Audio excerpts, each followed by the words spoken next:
this is a clear condemnation of alcoholic beverage.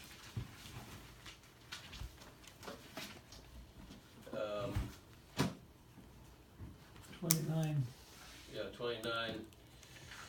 Yeah, who hath woe, who hath sorrow, who hath contentions, who hath babbling, who hath wounds without cause, who hath redness of eyes, they that tarry long at the wine.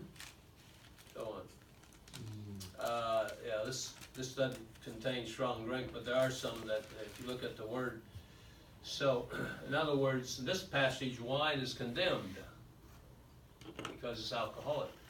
So that's why I'm saying you cannot interpret Scripture by the word itself. The context. Context means everything. Amen. Words are understood in their context. Wow. And that's why we insist upon context here. Who wrote what, when, why, where, you know, what's the era, background. All these things are important. Rightly dividing. And so here, some places wine is commended, and in other places it's condemned. In places strong drink is commended, in other places it's condemned. You follow that? So the condemnation of strong drink here is not because it's strong, but because it's alcoholic. You follow that? Because Sheker doesn't bring out all Sheker is a juice. So it doesn't bring out if it's alcoholic or not. So the context has to tell us that. It doesn't bring out whether it's strong as a concentrate or strong in alcohol. So strong drink is a translation.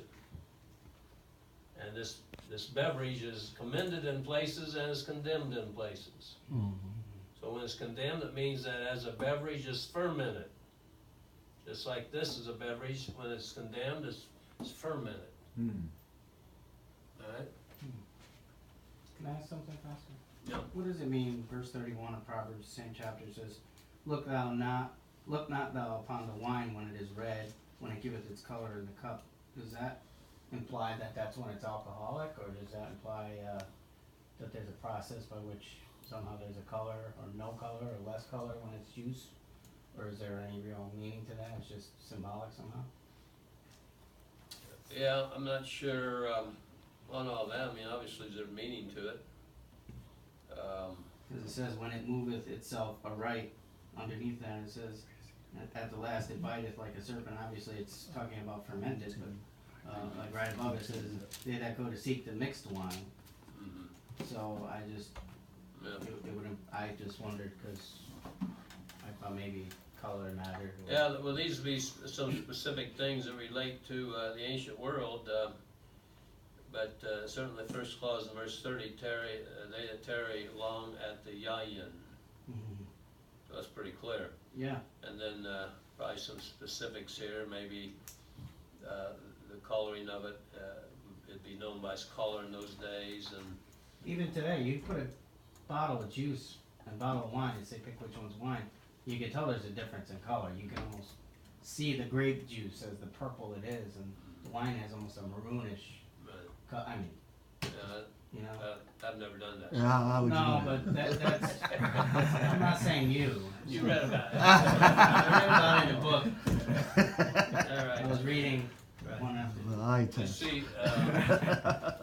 you have to have some principal passages that drive the interpretation of Scripture. This is pretty clear. So back to 2:15, the woe to those that give their neighbor drink. That's pretty clear. That's pretty clear. So That goes to the waitresses and everybody who does that in restaurants everywhere, right? sure, yeah, Yeah. right.